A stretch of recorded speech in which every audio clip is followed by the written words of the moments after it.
What's up, everybody? Today I am here to do my July reading wrap-up. I will be talking about all of the books that I read this month in July. Before I begin, I just want to say that I am feeling slightly under the weather, so if I'm not sounding the most enthusiastic or kind of tired, that is why. And then also, I plan on going through these fairly quickly because I did read quite a few books and I don't want this video to be super long. As usual, I'll be going through these in the order that I read them.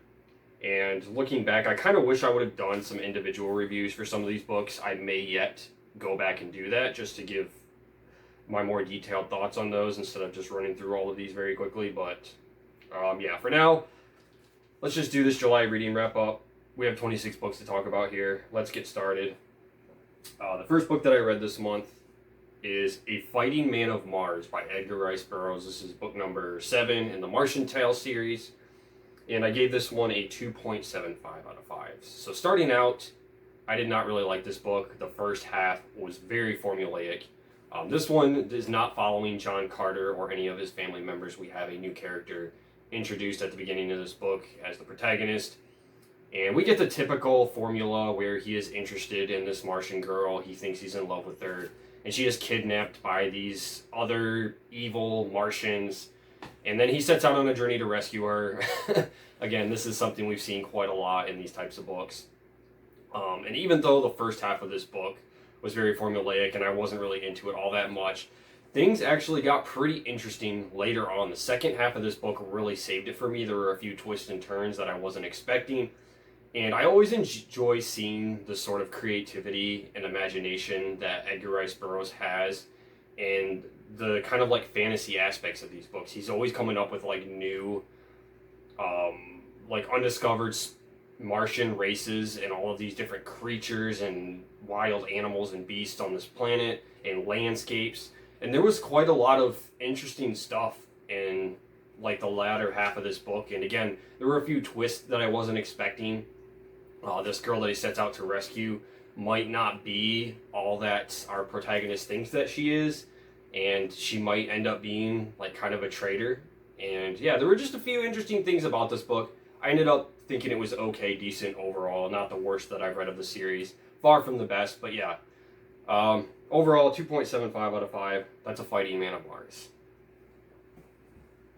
Next book that I read this month is a Lois Duncan book, and that is The Third Eye.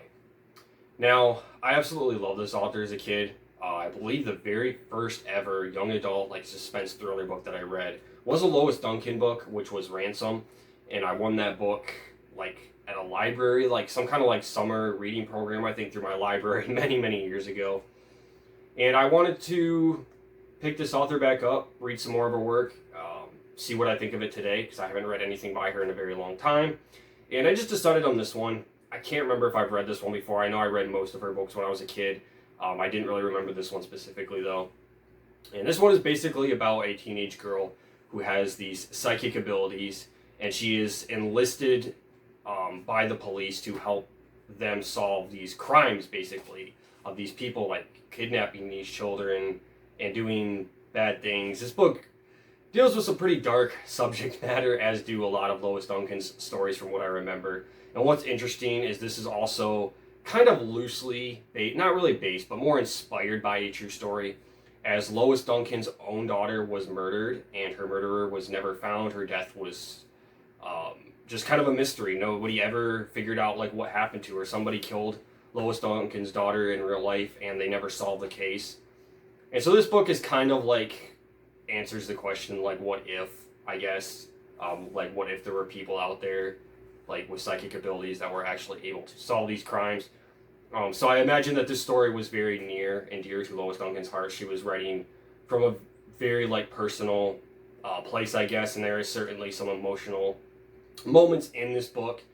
And overall, while I did like it for the most part, it wasn't anything that really blew me away. It wasn't anything fantastic. I gave it a flat 3 out of 5 stars. It was just decent, good. I think it was held back by some weird melodrama and character relationships, and it just felt a little bit meandering at times from what I remember, and it just wasn't anything amazing. I do plan on reading all the other Lois Duncan books sometime in the future.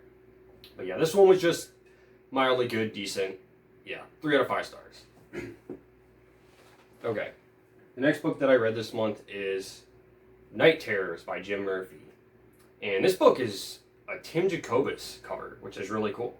And I didn't even know that right away. It took me a minute to find his signature. It's like hidden there behind the title. You can like barely see it, but yeah. Tim Jacobus cover, pretty cool. This is a collection of short stories that has an overarching story. There's like very short chapters in between each story that are narrated by this character called the Gravedigger. And this guy basically moves across the country and works at different cemeteries, and he meets these peculiar and interesting characters who tell him these short stories that we get in this book. And each short story revolves around some kind of monster. You have like a mummy one, a vampire one, a zombie one, etc. And I'll be honest, this book was not a big favorite for me. I thought it was just kind of okay. I gave it a 2.5 out of 5 stars. Most of the stories in here just felt super generic, honestly. Like, just super basic, like the most basic monster story you can think of. The zombie one, some teenagers go into a cemetery. They think it'll be like a fun prank to like dig up one of the coffins and graves.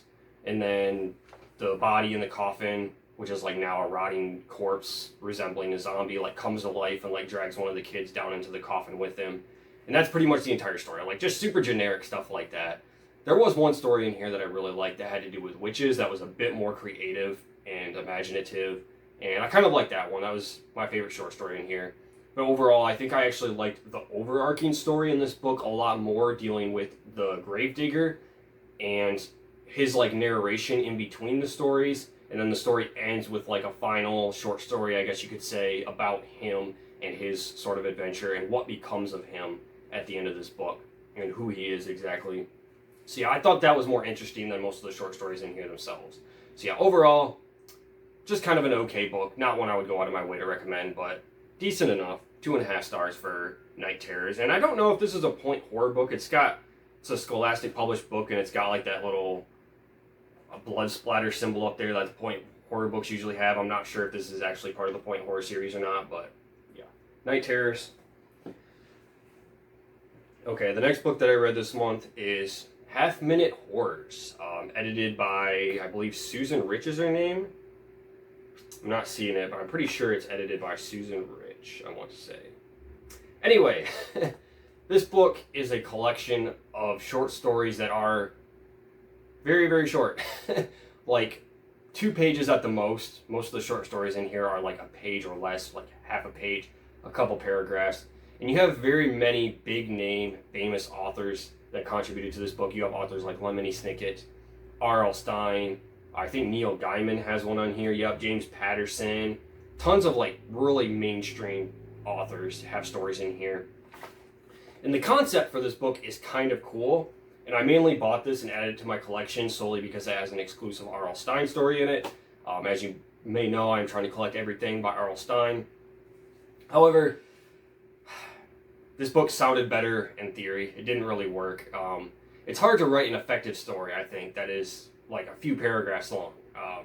These stories in here literally take like 30 seconds or less to read, and most of them are super forgettable and not very good. So you do get a few like comic book stories in here, and I think there's a couple of poems. So it has a little bit of variety to it, but overall I was not a big fan of this book. What did I give it? A flat 2 out of 5 stars, yeah. I wouldn't really recommend this book. It was just kind of whatever, so yeah. Okay. The next book that I read this month is part of the Goosebumps Horrorland series, book number 15. This is HED You Lose. And man, this book was such a surprise. I love this book. This is definitely one of my favorite of the Horrorland series so far. It's basically about our 2 main characters who have this coin. It's a double-sided coin, and it's kind of like this magical coin. And it somehow transports them to this medieval time that's very resemblant of like a Night Terror Tower. This book is very similar to that classic original 62 Goosebumps book. And from there, they discover this headless prince. And it's very kind of gruesome the way he's described. He has no head, and it's just describing like his neck and how it's like gory and bruised and like scabbed looking and everything and all gross. And they are basically tasked with finding this prince's head, and there's also like this magician and this I forget what he was exactly, like assistant to the prince or whatever. And there's also this executioner that is basically chasing these kids and trying to kill them while they are like on the scavenger hunt trying to find the prince's head essentially. And then I think the prince, if they do this, the prince will let them return to their own time. And yeah, this book was a lot of fun, very dark, some creepy moments in here. The medieval setting was pretty good and atmospheric. I really liked it. Overall, this was just a fun book. I don't really have any major negatives with it. It just wasn't one I quite loved or anything. But I think this is definitely a standout in the series and in modern Goosebumps as a whole.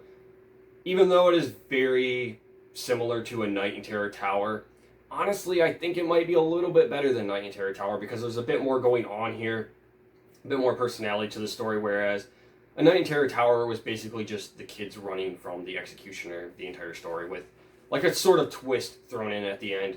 This one, to me, is a more like satisfying story overall. So yeah, I really liked HED You Lose. This one got a 3.5 out of 5 stars. This was a pretty good book and I would recommend it. Okay, the next book that I read this month is The Wide Window by Lemony Snicket. This is the third book in a series of unfortunate events. And I gave this one a 3.25 out of 5. I really enjoyed this book. I think what I liked most about this entry in this series is this one has really good atmosphere and a great setting to it. It takes place upon this really like rundown house that's being lifted up on stilts, like on the edge of this cliff. And it's just very unsettling. And this house seems like it could collapse at any time. And the ocean and waves are just like raging below this house and like crashing up against all of the beams like supporting this house that seems like it could fall apart at any second. And they are living with their distant aunt, I think it is. Yes, their distant aunt Josephine. And then, of course, the Count Olaf, the nefarious Count Olaf, returns once again to try to steal the Baudelaire fortune. And yes, these kids just go through a lot of very unfortunate things, as usual with these books. These books are a little bit formulaic, but I enjoyed this one. Thought it was pretty good. Not quite as good as the last one, The Reptile Room, but I enjoyed this one for what it was. Again, the setting for me is like the highlight of this one. So yeah, 3.25 out of 5. That's The Wide Window, the third book in the series. Okay. The next book that I read this month is Weirdo Halloween, book number 16 in the Goosebumps Horrorland series. And unlike HED You Lose, this book sucked. This book is a special edition, which basically means it's a little bit longer than your typical Goosebumps book. And it is a little over 200 pages long, and it did not need to be that long. This book is split up into 3 parts. And this one is essentially about this little alien creature that you see on the front here. I believe his name is Bim, B-I-M, Bim. And he is a very annoying, obnoxious character, probably one of the most annoying characters in the entire Goosebumps franchise. The kids basically stumble upon this alien Bim, and it's Halloween. I think they're trick-or-treating, and they stumble upon this weird-looking alien. They think it's like a kid dressed up in a costume at first, and then they realize that this is a real alien. This isn't just some kid trick-or-treating, and I think they like save him from like a dog attack or something like that, and then the alien is following them around and won't leave them alone. And this alien, the reason he's so annoying is the way he talks and the fact that he just won't leave these kids alone. And at first, the alien's character itself is very inconsistent. At first, he's like very grateful to the kids and be like, "Oh, you saved Bim's life. Bim is now your friend and slave. Bim will do whatever you want." And he just tags along following after these characters. But then his evil, monstrous side starts to show, I guess, and he starts commanding the kids to do things for him, basically. Otherwise, it will make him unhappy. And Bim says things like, "Oh, rub Bim's back. It will make him feel good. If you don't rub Bim's back, Bim will feel unhappy. Don't make Bim feel unhappy." And then the kids will, disobey Bim or like insult him or say things to make him mad. And then Bim will turn into like this giant monster and try to eat the kids. But the majority of this book is Bim just talking in that really cringy dialogue. Like the example that I just gave you guys. It is literally that. Even worse. It is super cringy, super obnoxious. And it just, again, with this book being a special edition, it's just so dragged out. So much longer than it needs to be. And then the third part of this book doesn't even have anything to do with that. The second part is resolved with Bim. The kids figure out how to get rid of the alien. And then in the third part, the characters go to Horrorland, and it turns into like a poor man's version of the original One Day at Horrorland, where they go through the park and go on the rides and have to figure out how to escape and all of that good stuff. And yeah, it just feels like a very poor man's version of One Day at Horrorland. Overall, I did not like this book. It was horrible. I gave it a 1.5 out of 5 stars. One of my least favorite Goosebumps Horrorland books. So yeah, I don't really have anything good to say about this one. That's Weirdo Halloween. Okay, the next book that I read this month is Henry and the Paper Route. This is the next book in the Henry Huggins series. If you guys seen my last reading wrap-ups that I've done, I've been reading through this Henry Huggins series. I love these books as a kid. I love Beverly Cleary, one of my favorite children's authors. And this one is probably my least favorite in this series so far, as the title implies. Henry is trying to get a job delivering newspapers and make some money. And usually with these books, you get a lot of variety. Each chapter is essentially a short story with different things going on. However, in this book, pretty much the entire thing is focused on Henry trying to get this newspaper route. And it's just a little bit tedious. It's not the most interesting. It didn't have a ton of variety to it. It's not bad, but it felt a little bit more dull compared to some of the others in the series. I didn't love this one. Let's see, I gave it a 2.75 out of 5. It was still fine. You know, not bad or anything, just probably my least favorite in the series. So yeah, that's Henry and the Paper Route. Okay, the next book that I read this month is Nightmare in 3D, another Ghost of Fear Street book. This one is number 4 in the series. And this one has kind of an interesting concept, something that I don't think has ever been done before.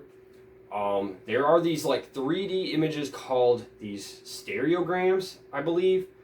They're like those images where you have to like focus your eyes and you can kind of like see the 3D shapes within the images. I don't know if you guys know what I'm talking about or if you've ever seen those before. I remember having like a book of those when I was a kid and like looking through them and thinking it was cool.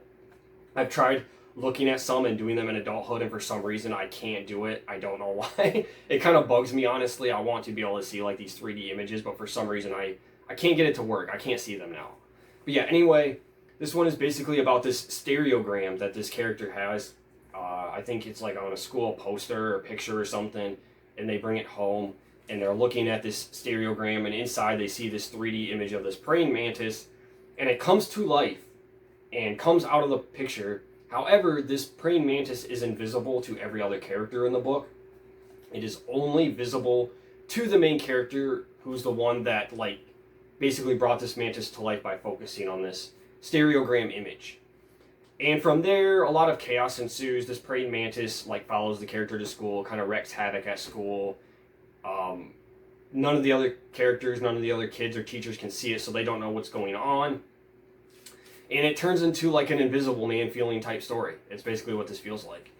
And I didn't really care for this one, to be honest. It was just kind of forgettable. I gave it a flat 2 out of 5 stars. Not quite bad, but it was just kind of boring. There's really not a lot at stake here. The praying mantis like makes a mess out of the school. He flips some tables over. I think he almost eats like a couple of the school pets, like a gerbil or hamster, in one of like the science classes or something. That's about like the worst thing that happens in this book. So yeah, it's about an invisible giant praying mantis that comes out of a stereogram image. That's pretty much all there is to this book. It wasn't anything noteworthy. It was just kind of forgettable. I hate sounding so negative and saying like I'm not interested in a lot of these books, but there are a lot of good ones and gems in this series. I still enjoy reading them. It's just the sad truth that a lot of them are kind of mediocre, to be honest, and this is one of them. So yeah, Nightmare in 3D, that's the one of the books I read this month. I gave it a 2 out of 5 stars. Okay, moving on. The next book I read this month, this one was a surprise. This book is The Ghost of Devil's Marsh, part of the Shiver series. This is book number 24. And I gave this book a flat 3 out of 5 stars. However, in comparison to a lot of the other Shivers books that I've read, this book is more like a 3.5 or possibly even like a 4 out of 5 stars.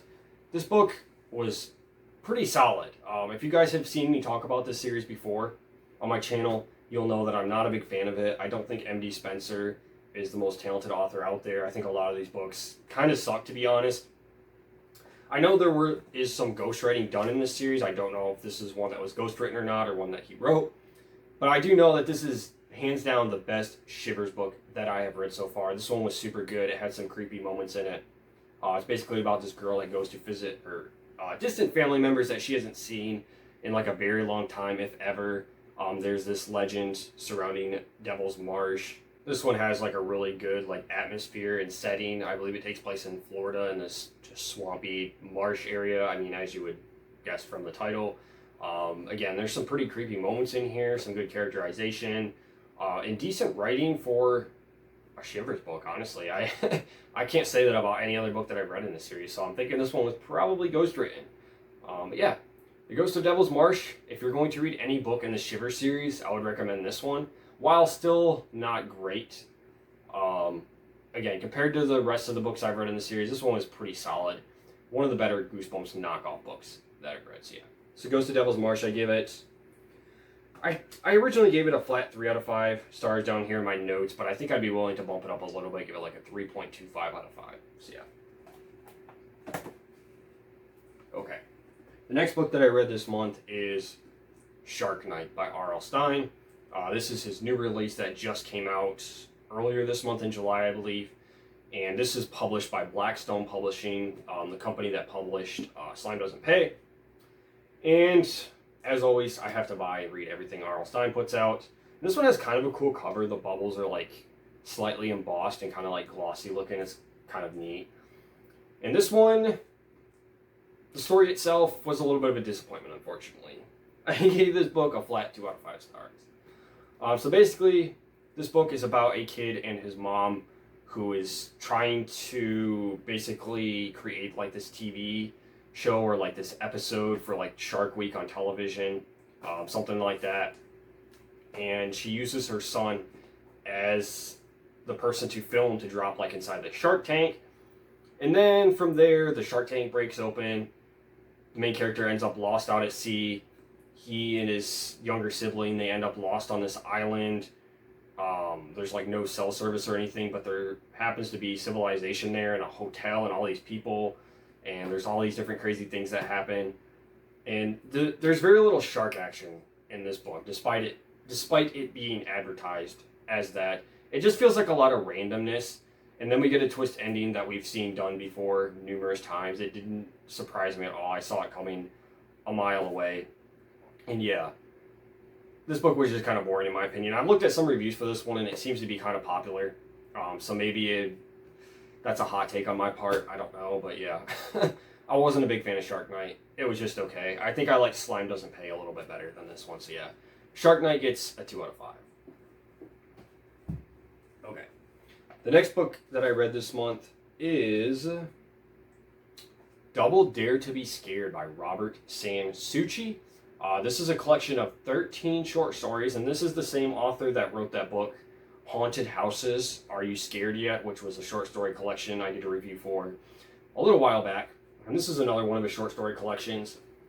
And wow, this book solidifies Robert Sansucci as one of my favorite children's authors now. I'm in love with this author's work, honestly. Out of all 13 stories in here, I think there was only like 2 or 3 stories that I didn't care for quite as much. And while there weren't any stories in here that were like completely amazing that I gave 5 stars to or anything, most of the stories in here were like 3.5, like between 3 and 4 stars. I enjoyed most of the stories in this book, and some of them, for being children's stories, are legitimately creepy. Like there are some stories in here that creep me out a little bit, and I like that Robert Sansucci isn't afraid to kind of like push the boundaries a little bit. Like he's not worried about keeping things like super kid friendly. A lot of these stories do not have good endings whatsoever.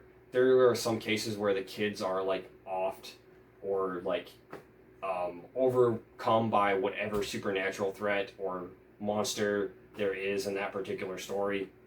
They do not all end with happy endings. Sometimes there are cliffhanger type endings.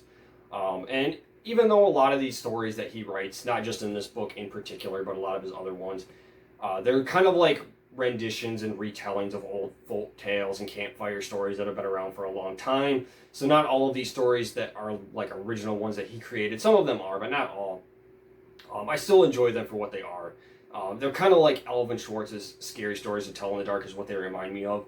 But honestly, I think they're even better.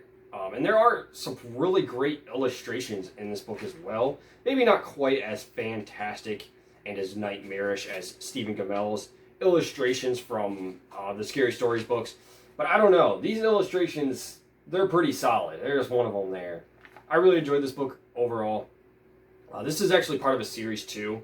There are 4 books total in this Double Dare to Be Scared series. And I need the rest of them now. This is the only one I have at this moment. But yes, I'm in love with this author now, and I will be collecting all of his kids' horror books. He wrote some other children's books outside of the horror genre, but I will be trying to collect all of this author's kids' horror books because they are fantastic. Okay, the next book that I read this month is a Spine Tingler's book. This is book number 11 in the series, Fly By Night.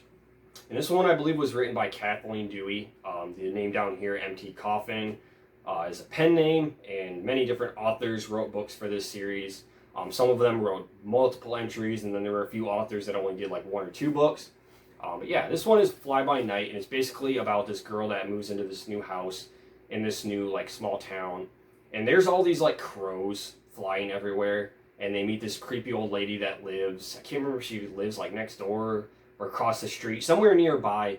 They meet this old creepy lady named Mrs. Crow, and there's basically the mystery of just all these crows flying around. They attack the main character at one point. I think she's going out for like a picnic in the woods with her friends, and these crows like kind of attack them. And yeah, I don't really have a lot to say about this book. It was just kind of mediocre. I gave it a 2 out of 5 stars. It was just kind of boring. Not a lot happened in it. It was decently written. The writing in here wasn't bad. Some of these Goosebumps knockoff books have just not very good writing. This one wasn't bad, and I like the main character. The characterization in here wasn't bad either. It was decent enough. But the story itself was just so boring and uneventful. Like, nothing happened the majority of the book. It's just these characters wandering around, speculating about this old creepy lady, Mrs. Crow, and who she is and what she's up to. And then these crows doing random things like attacking the kids. And then at night, crows will like fly up and like peck at the window during the middle of the night. And yeah, that's pretty much it. It's kind of an uneventful book, to be honest. And then, of course, at the very end, at the climax, there is a little bit more that happens. There's a revelation regarding the townsfolk and these crows and what they are exactly.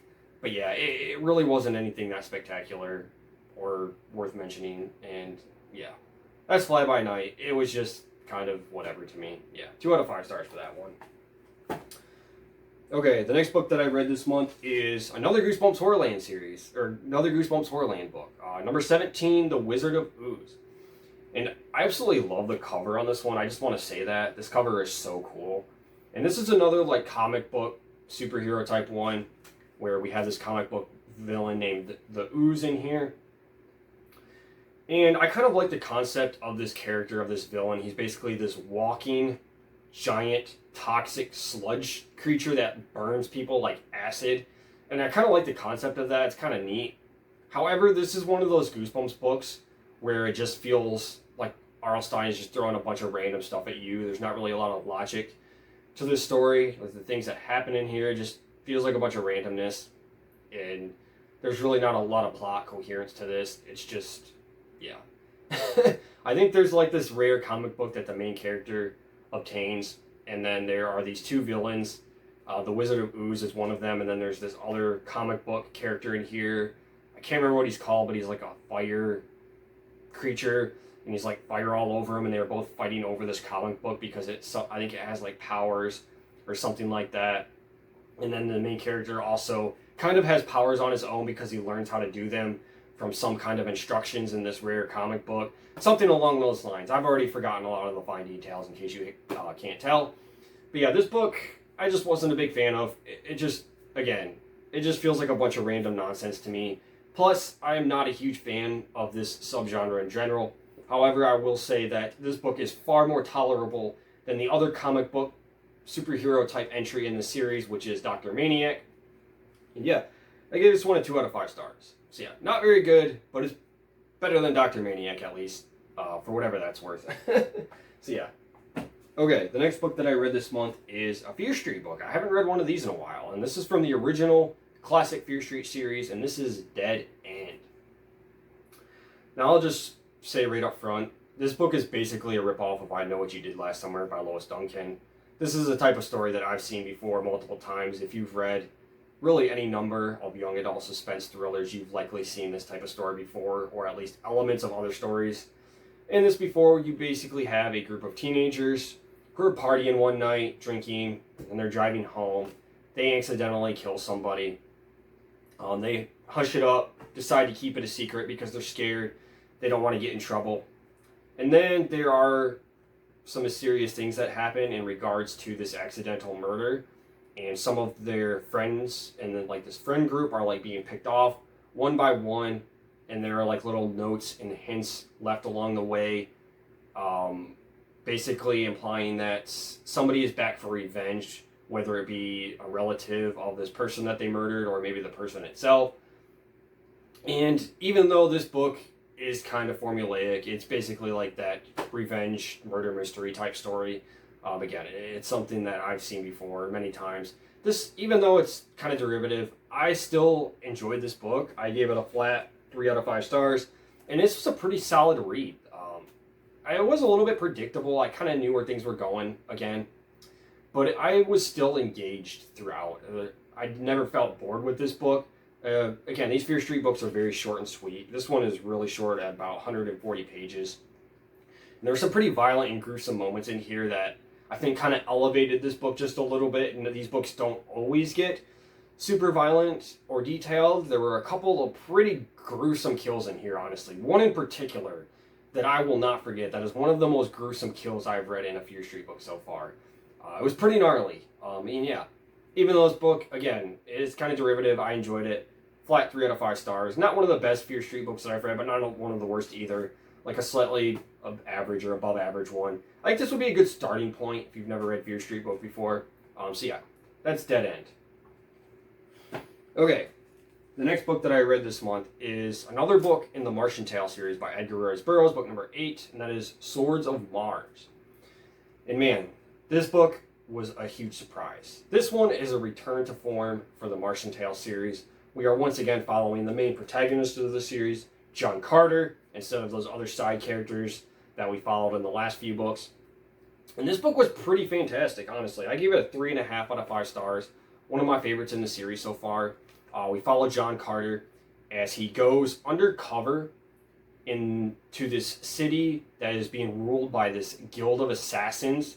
And he's basically trying to go undercover so he can like take down these assassins that are sort of like just killing these Martians and people all over the planet. He wants to like bring down these organizations in order to just make the planet of Barsoom more wholesome, I guess, and lively, and just increase the livelihood for everyone, I guess, and stop having these, random and murders and assassins taking place all over. But he gets in a little bit more than he bargained for. He gets in over his head, even though John Carter is a badass and known as the warlord and the king of Mars and the ruler of this planet now, essentially, or at least his race of Martians that he lives with. He gets in a little bit over his head. There's a few twists and turns along the way. One of this group of assassins catches on to what is happening, and they kidnap his princess, John Carter's wife, Deja Thoris.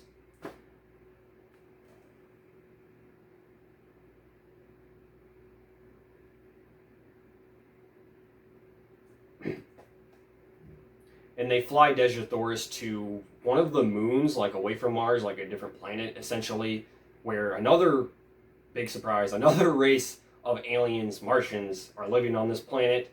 And then John Carter has to figure out, once he gets there and chases after them to rescue his princess, he basically has to figure out how to fight against and escape these other Martians that he has never encountered before.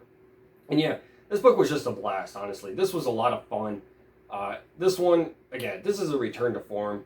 This was action-packed and well-written, I think, like the earlier Martian Tales books. It seems like Edgar Rice Burroughs puts more effort into the books when he's actually focusing on his main hero protagonist of the series, John Carter. A lot of those earlier ones with like following the different side characters weren't really as strong in my opinion. This was a pretty good book. Really, my only major complaint with it is towards the end of the book, it feels very, very rushed. It feels like, I don't know if maybe he was on a deadline with this book or just wanted to hurry up and finish it or wasn't sure how to end it exactly. But the very final act of this book, it felt like everything was resolved too quickly, and it just felt like a bit too easy and convenient, and I don't know, it just felt super rushed at the end. That's really my only complaint with this. But overall, this was a really fun book. One of my favorites in the series so far. Swords of Mars gets 3.5 out of 5 stars. Next book I read this month is another Ghost of Fear Street book, number 12. This one is Night of the Werecat. And this one is basically about our main character who goes into this shop one day. I think it's an antique shop with a heavy focus on vintage cat items like clocks and teacups and just different trinkets that have cats painted on them or cat figurines, that type of thing. And our main character, she's obsessed with cats, and I think she wants one as a pet, but her parents won't let her have one. And she goes into the shop one day, and she discovers this, locket or necklace of some sort. And the shopkeeper is like, "No, don't take that. That's not supposed to be there." And the main character takes it and wears it.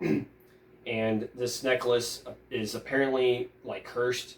And when she's wearing this, at night, she turns into this cat person, essentially, and goes on the prowl and is roaming the streets at night. And then during the day, she returns back to her normal human form. And then throughout the book, she's trying to solve this mystery, trying to return this necklace charm to the shopkeeper. And then there's a big twist, big revelation at the end regarding who she is exactly and why this is happening. And it may not have to do with this necklace after all. It's a big type of twist ending that, again, I've seen before, was very predictable. And this is just one that was kind of meh to me. And once again, another 2 out of 5 star book. Sorry to be so negative and just not really have anything great to say about these books. But yeah, this is just another one that was kind of whatever to me. Again, not quite bad. A 2 out of 5 stars is borderline bad, but not quite there. It's just very forgettable, kind of meh to me. So yeah, that's Night of the Werecat. The next book that I read this month is the next book in the Henry Huggins series. This one is Henry in the Clubhouse. And this one I enjoyed significantly more than the last one, Henry in the Paper Route. This one is a continuation in the series, so we see Henry Huggins.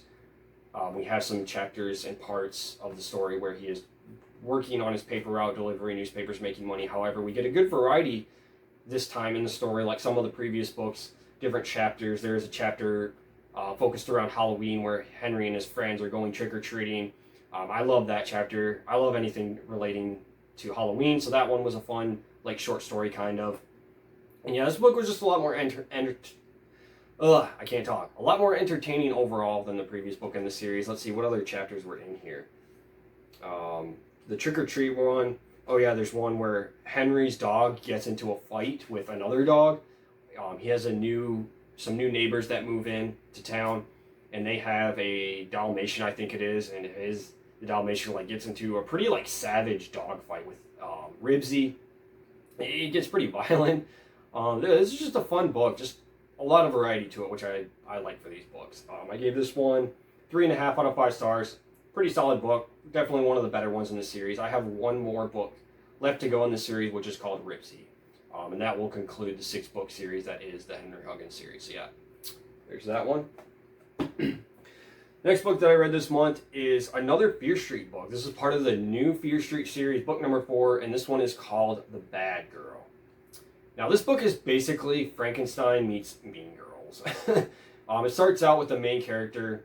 She is established as this sort of very stuck-up, selfish character. She's kind of like a Reva Dalby type character if you've read Silent Night. She brags about how she's going out with 2 different guys at once and how she's had multiple boyfriends. She will willingly cheat on her school tests, and she's just kind of a jerk and a bratty character. And then one day during science class, her and her friend discover that they're just messing around. I think while the teacher isn't looking or she's out of the classroom, they're messing around with the different chemicals and things like that. And they accidentally discover a chemical formula that brings back creatures or animals back to life. They dump a little bit of this chemical formula on a frog that's dead and is prepared to be dissected for their class or whatever. And it brings the frog back to life. And then from there, the story meanders a little bit. The whole first half is just a lot of teen melodrama and the main character being kind of a bitch and just stupid teen melodrama. And then the second half of the book, the main character and her friend, they accidentally kill someone. They're driving on their way home, I think, from a party. This sounds familiar. I wonder what other Fear Street book could have done this. But yeah, they're doing that, and then they accidentally hit and kill somebody, and then they use this chemical formula to bring that person back to life. And at first, that person has no idea what happened, and then they go about their lives, like, no big deal, nothing happened. And then they start getting mysterious notes and things happening that this person may be out to seek revenge. Again, another typical kind of murder revenge plot that we've seen before in these books. And yeah, this one was kind of a dumb fun book. I liked it for just how cheesy it was, and I do kind of like the supernatural element in here. Most of these Fear Street books are more grounded, realistic thrillers, murder mysteries, that kind of thing. This one does have some like supernatural elements to it a little bit, with like bringing people back to life. Again, it's kind of like that Frankenstein type thing. But it's all very ridiculous and kind of far-fetched. You really have to suspend your disbelief with this book. It's kind of a dumb, fun, like turn your brain off type of story. And I can't really rate it too highly though, because this book is sort of a mess. It has a lot of flaws. The structure of this book, the whole first half, is kind of meandering. It doesn't really get to the main plot of this book, which is them hitting the girl and accidentally killing her, and then using the chemical formula to bring her back to life, only to begin her like revenge plot, which kind of makes this book fall into that category of being formulaic and something we've seen before. So yeah, not really a great book, but still fun enough for what it was. It had kind of a unique flavor to it with the supernatural stuff. Let's see, I gave this one also a flat 3 out of 5 stars. I think I like Dead End a little bit better, just because it felt a little bit more satisfying and more of a conclusive story overall. This one is just a bit more of like again, if you shut your brain off, you can have fun with it, but it's nothing really that fantastic. I think Dead End was more solid and well written, if that makes sense. But yeah, this one was just still kind of decent. Okay, so yeah, that's The Bad Girl.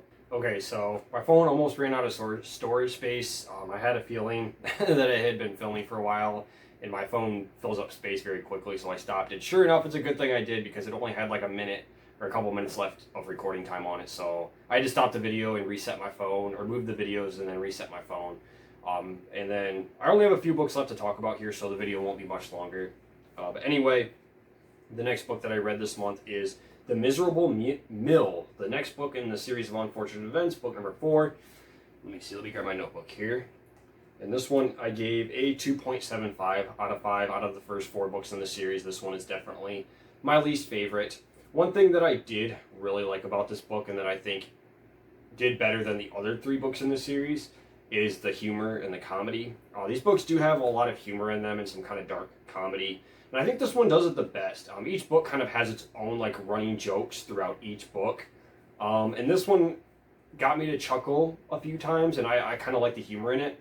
However, what I didn't like about this one as much is the setting. It's just so dull and tedious. The story just felt so tedious to get through. It's a lumber mill. The kids, the Baudelaire orphans, they're sent to this lumber mill. They're like, again, some distant relative. Each of these books, they're like sent to live with some distant relative that they barely even know. And in this case, their distant relative is like the owner of this lumber mill, and he's very mean. All of the people at this lumber mill are just not good people, and they're essentially forced into slave labor working at this lumber mill. They're given like 1 meal a day. They don't even get breakfast. They get like a piece of gum for lunch, and then at the very end of the day for dinner time, they get like 1 meal, and that's it. And they have to wake up at the crack of dawn, start all over again, slaving away, cutting and chopping lumber and all of this different stuff. And then of course Count Olaf comes into play. He comes to work at this lumber mill, and he has like this hypnotist working for him, and he hypnotizes one of the kids. And yeah, I just didn't like the setting of this book. It wasn't bad. I didn't hate it or anything. It just, the setting of this one was just kind of dull and boring to me. They just spend the entire book in this lumber mill, and it's just very kind of bleak and depressing, which kind of fits the bill for these types of books. I guess that's what they're going for. So it does fit the criteria of what these are trying to do. But yeah, I don't know, it just didn't have as much personality to me and as much life to it as the first 3 books in the series. The other ones, just I got a little bit more enjoyment out of. So yeah, this one I gave it 2.75 out of 5. Not bad, but definitely one of my least favorites of the series. So yeah, book number 4, The Miserable Mill. All right, the next book that I read is a Dead Time Stories book, another Goosebumps knockoff series, and this one is Grandpa's Monster Movies. So, I have read a few other, let me see, real quick, book number 10 in the series, I just wanted to say that. So I have read a few other books in this Dead Time Story series. None of them have really impressed me all that much. They were just kind of okay from what I remember. And this one, going into it, I figured, based on the title and the cover of this book, that it would be something along the lines of, oh, some movies come to life, some kids like go to see a movie, and a creature or monster or whatever the case may be comes out of the movie and comes to life. I feel like that's what you would expect with this, right? At least I did. No, this book is completely different. It is not like that at all. So I'm just going to be upfront. This is one of the most unhinged and crazy and out-of-pocket kids horror books I've ever read. This honestly feels more like a Shivers book in terms of the things that happen in here and the story. Shivers tends to be a little bit more edgy and mature, whereas from what I've read of Dead Time Stories, it tends to be a little bit more on the tamer, like kid-friendly side. But this book is not that at all. So this book opens up, our main 2 characters are going to visit their cousins, their distant family members that live out on this farm. And it is a very, like, country, like hillbilly setting. Their cousins are kind of slow and, like, very stereotypical, like, redneck and hillbillies. And this feels like a excuse me. It feels like a hillbilly horror novel for kids, almost. Like, it is just very exaggerated, like, Southern type dialogue, and the kids and characters just saying ridiculous things in here. And for dinner, they eat food like possum and raccoon. That's one of, like, the menu or dinner items when they're having dinner is, like, possum tail. And the dialogue in this book is just absolutely ridiculous. The kids, the hillbilly cousins, they play games like dodgeball and they throw rocks at each other. And they're just playing, like, ridiculous games. And yeah, it's really bizarre, honestly. This is a hillbilly kids horror book. I was not expecting a lot of the stuff that was in here. There were a couple of times I was reading this book early on, and I had to put it down. I was just like, hold up a minute. Like, what is going on right now? I had to pause reading this a few times. But yeah, the whole first half of the book is basically these kids. And the main characters of this book, they're more city kids, more normal, like, average kids that aren't a part of this, like, country, redneck lifestyle, and they think this is all weird. They're not close to any of these family members. They're kind of just there because they have to be. It's like some kind of family reunion type thing. I don't remember. But then, as the story progresses, we are introduced to the history of this monster. And I forgot to mention the names of these characters. Oh my god. The names of the cousins in this character are just, oh my god, like the most stereotypical, like, hick names you can think of. Their cousins' names are like Bobby Bob, Billy Bob. Then you have 2 girls that are known as the Bobsy twins. Like, like, come on now. Like, what? But anyway, as the story progresses, there is, like, this history of this monster revealed, and the name of this monster is called Gus Gus. And it is this furry creature that can roll up in a ball like Sonic the Hedgehog, and he rolls around in this cornfield, knocking over corn stalks. And later on in the story, the kids discover this creature called Gus Gus. And this creature basically breaks loose and wreaks havoc on this farm. And yeah, I'm at a loss for words. I don't even know what to say about this book. This story was so unhinged. I kind of had fun with how just crazy this book was. I was not expecting this at all going into this book. This book is bananas. Absolutely insane. And I kind of enjoyed it for that reason. Let's see, I gave it a 3 out of 5 stars. I didn't really give it any higher than that because it's not exactly great. It's not a super well written or fantastic book or anything of that sort. But it was just sort of fun for how ridiculous it was. So yeah, my favorite Dead Time Stories book that I've read so far. Again, objectively, not really the best, but it's one that I kind of want you to read for yourself, just so you could see how bizarre and crazy this one is. So yeah, that's Grandpa's Monster Movies, part of the Dead Time Stories series. Okay, the next book that I read this month is, let me flip over my notes here. Ooh, a children's classic that I have somehow never read before until now, and that is Coraline. I'm sure many of you have probably at least heard about this book at the very least if you have not seen the movie or read this before. And I've had this book in my collection for a while, and for some reason I just haven't gotten around to reading it until recently. And I absolutely love this book. I will say with confidence that this has now become one of my all-time favorite children's books, even outside of like the kids horror genre, just in general. This is one of my favorite kids books I have ever read in my life. This book was absolutely incredible. I won't talk too much about the plot. I feel like this book and story is famous enough that a lot of you have probably heard about this at least or know about it by now. It's by the author Neil Gaiman. He has written quite a few other like children's classics and well-known kids stories, and a lot of them, or not a lot of them, but I think some of them have been adapted into film, and then also like graphic novels and comic books and things like that. And I'm kind of curious to check out the movie after reading this, but I don't think any adaptation of this will come close to what this book does. This book is absolutely incredible. It is super eerie and scary.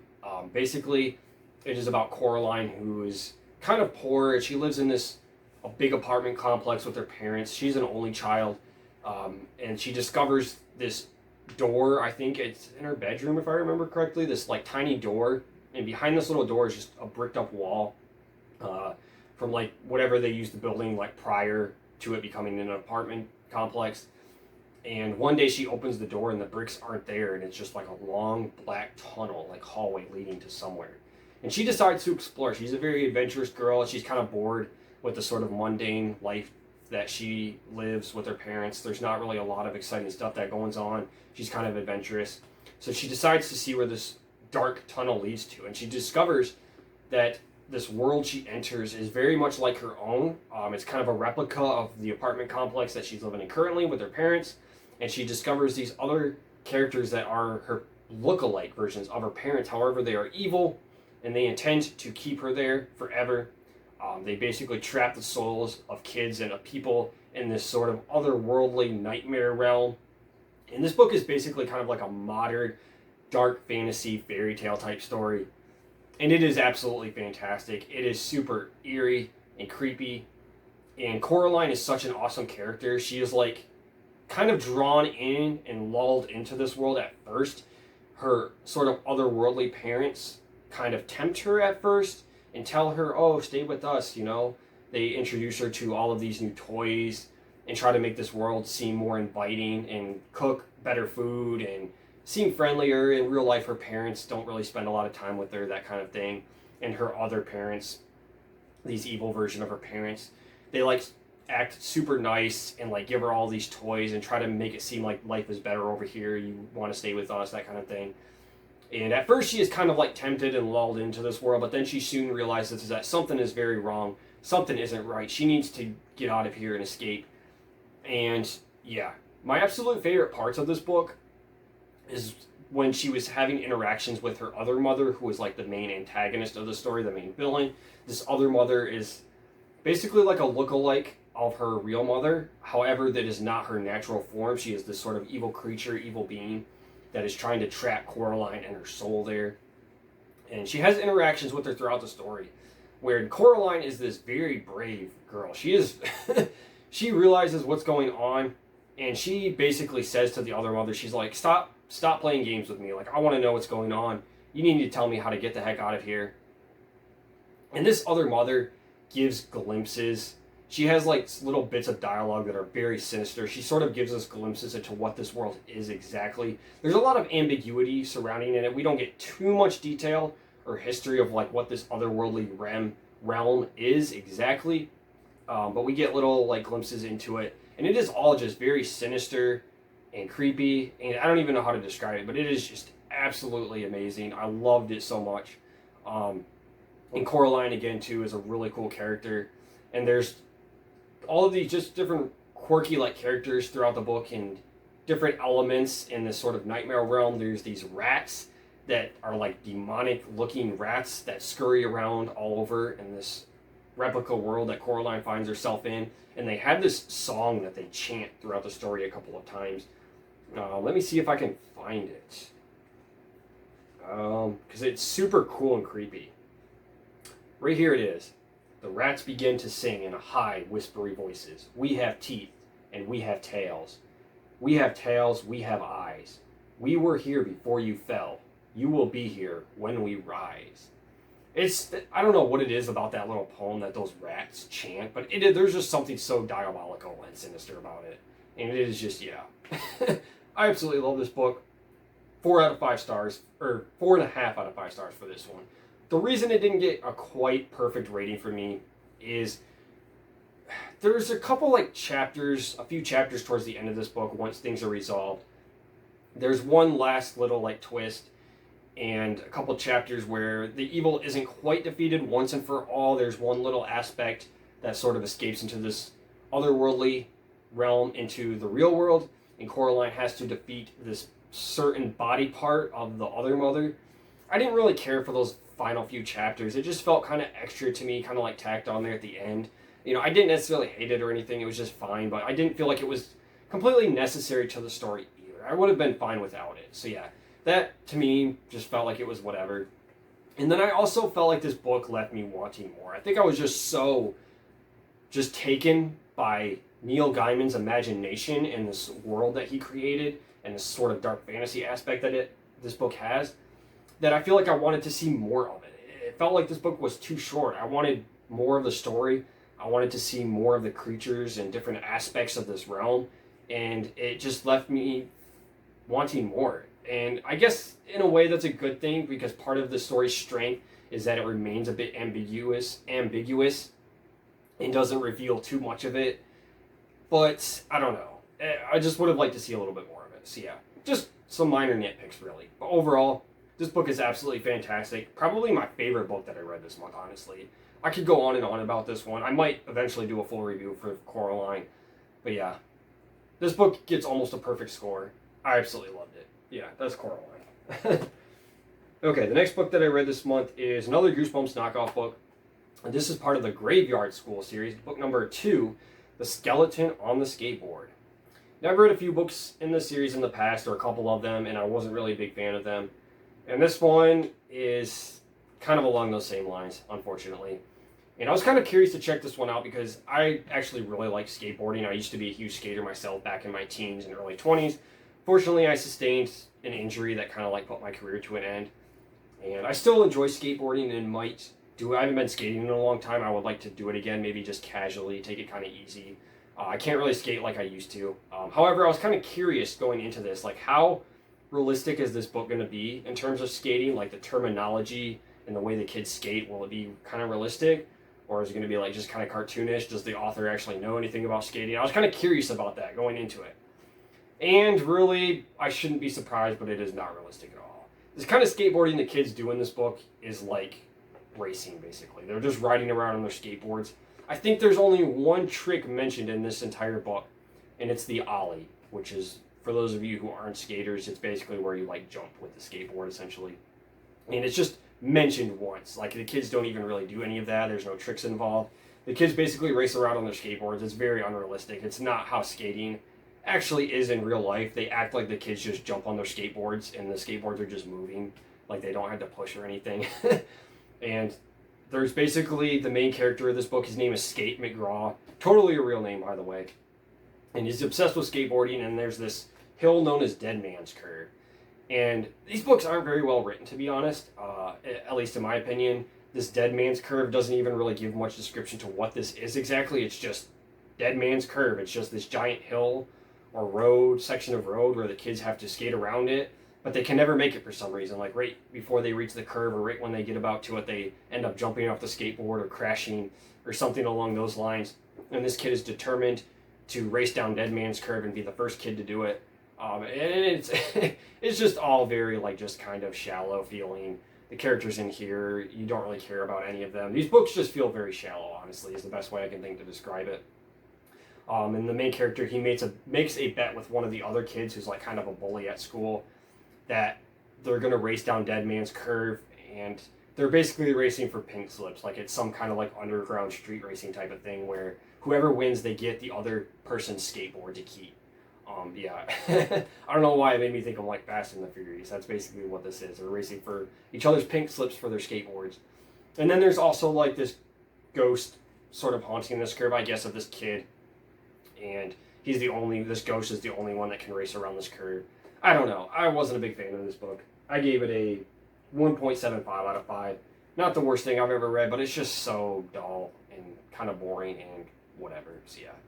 That's the skeleton on the skateboard. I might still try to collect these books if I can find them. Some of these Graveyard School books, especially the later ones in the series, are very, very rare. And there was one book in this series I am very curious about reading. I forget what it's called, but I believe it's like a camp-based one. And it's actually a short story collection. And I think it's the only book in the series that's like a short story collection instead of being like a single novel. And I'm very curious about checking that one out if I can ever find it. I think it's one of the rare ones, so we'll see.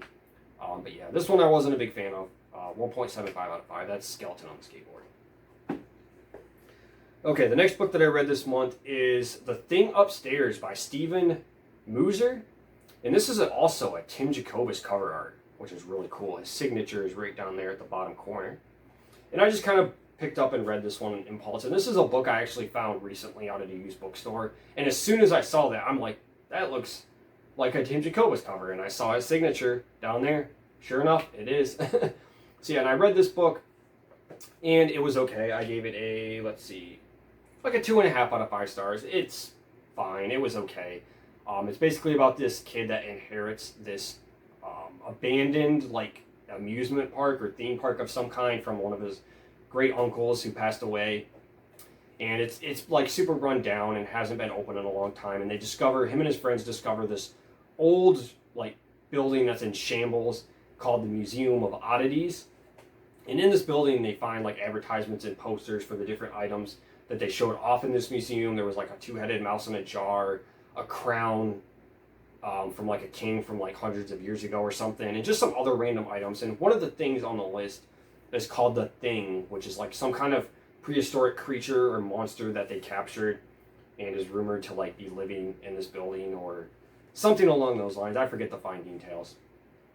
And then from there, the fire department, I believe, shows up and they condemn the building and say that they're going to have to tear it down, but the main character doesn't want to. He wants to like restore the building and like open it back up and open up this like Museum of Oddities. And he's also a writer. The main character's name is like Wesley Shakespeare, and he's a huge fan of William Shakespeare, which is very odd and not exactly very believable to me, not at all convincing. I don't know of any like 12-year-old kid that is a fan of Shakespeare in real life. All right, I read a lot of classics. I read a lot of older books. Shakespeare is even too old-fashioned for me. All right, even that's pushing it a little bit for me. I'm not really into reading like those super old plays written in the 1700s. But I enjoy reading a lot of classics. But yeah, the main character of this book, he wants to be a writer when he grows up. He's all about storytelling and plays and things like that. And so basically, him and his friends, the plot of this book, they decide to put on this play to raise money to restore the building, because if they can't restore the building, it's going to be condemned and it's going to be torn down. So they raise money. The main character, he decides to write the script for this play. And this book, despite the cover and the title, you might think is more of like a kid's horror book. It's really not. It's more of like just an adventure comedy kid's book. It's not scary at all. This is not really a horror book. But it was okay. I mean, it had some charm to it. There were some funny moments in this book. I enjoyed it enough for what it was. There was also some cringy parts to it. There's like, the opening of this book is really rough, to be honest. Like, when I first started reading this, I'm like, what am I getting myself into? There's a scene where the main character, I think it opens up with him like writing a story, and then he runs outside to like tell his friends about it or something like that. And he like forgot to put his belt on, and his like pants are falling down, revealing his like, boxers with like hearts on them or something, and he like blushes. I'm like, what did I get myself into? It was like super cringeworthy. It was awful. But fortunately, that was kind of like pushed aside. That was one of very few moments in here that was like that. The book kind of improved from there. It did have, again, some nice charm to it and some funny moments. I really did enjoy some of the humor in this book. But that's really all it is. It's a very light-hearted read. There's really not much to this book at all. At the very end, there is a little bit of a twist at the climax involving the play. and then the thing monster potentially being real and making an appearance at the end. So there's like a very slight moment of like danger and suspense, I guess you could say. But again, it's very slight. This is a very lighthearted book, very kid friendly. And it was just okay. 2.5 out of 5 stars for this one. So yeah, that's the thing upstairs. I really just bought this because of the Tim Jacobus cover, but yeah, it's kind of a cool book. Okay, the next book that I read this month is part of the Monster Street series. This is book number 3, Carnival. And I have read the 2 previous books in the series. The first one, The Boy Who Cried Werewolf, I believe it was called, and then The Halloweeners, I think, was the second one. And I enjoyed both of those, but none of them like really amazed me or anything, and they were both like just a flat 3 out of 5 stars from what I remember. And this one is quite the step up from the previous 2 books in the series. I enjoyed this one quite a bit. I gave it like a 3.5 out of 5 stars, or actually I think like a 3.75. I really enjoyed this book. This book, though, is basically a ripoff of Something Wicked This Way Comes by Ray Bradbury. You essentially have this mysterious carnival just pop up in town one day, and our main character, again, like a 12 or 13-year-old kid, him and his younger brother decide to go and visit this carnival, and they have fun at first and go on all the rides, and they discover there's something more sinister going on with this carnival. It's run by this very mysterious character known as the TikTok Man, and it just so happens that the TikTok Man is sort of this villain who is trying to basically get these kids addicted to these rides, which he does succeed at. This carnival only appears once every 77 years, and these people and kids become addicted to these carnival rides and spend all this time at the carnival. And for every time they go on one of these rides, it shortens the kids' lifespans. And he's basically stealing like their life force and keeping the TikTok Man, keeping himself along with his carnival workers younger and immortal. And this book, yeah, it's basically a rewritten Something Wicked This Way Comes. Like it heavily borrows from that, or it's heavily influenced, however you want to word it, from that classic novel by Ray Bradbury. And while it does take a lot from that, I still enjoyed this. This was a very well-written book. Most well-written of this series so far. I don't remember thinking that about the first 2 Monster Street books that I read. I don't remember being that taken with them. But yeah, this one was super solid. It has some good characterization in here, some good emotion, some good tension in this book, more creative, and it also has some great themes to it about like addiction and making the most out of your life, making every moment count and not wasting time. This book has a lot of themes in it about like time and cherishing and being grateful for what you have, that kind of thing. Yeah, it's kind of deep, and it does get a little bit overly sentimental for my taste towards the end, and I also wasn't a big fan of how things are resolved at the end. It felt a little bit too easy and convenient, and slightly formulaic, predictable, I guess you could say. But I think that goes with the territory of this book just being a culmination of stories that we've seen before, essentially, in the past. This is basically a tribute to like a One Day at Horrorland, a Goosebumps, and Something Wicked This Way Comes. And yeah, it's creative enough, I guess, and well written. But yeah, not quite perfect for me, but I still really enjoyed it. Like a 3.75 out of 5. My favorite Monster Street book. I think there's only one more book in the series. I believe it's called The Camp of No Return, if I remember correctly. I still need to get that one in my collection and read that one. Yeah, this was a pretty good book. Okay, and then the final and 26th book that I read this month is part of the Time Warp Trio series. This is the Not So Jolly Roger. This is the second book in the series, and this is one I've had in my collection for a little while, and I found it out at a used bookstore. And the reason I bought it is because it's signed by the author, John Shiska, and the illustrator, Lane Smith, which I thought was really cool. I don't know if it's like worth any money or anything, but I just thought it was really cool that it was signed by both the author and illustrator.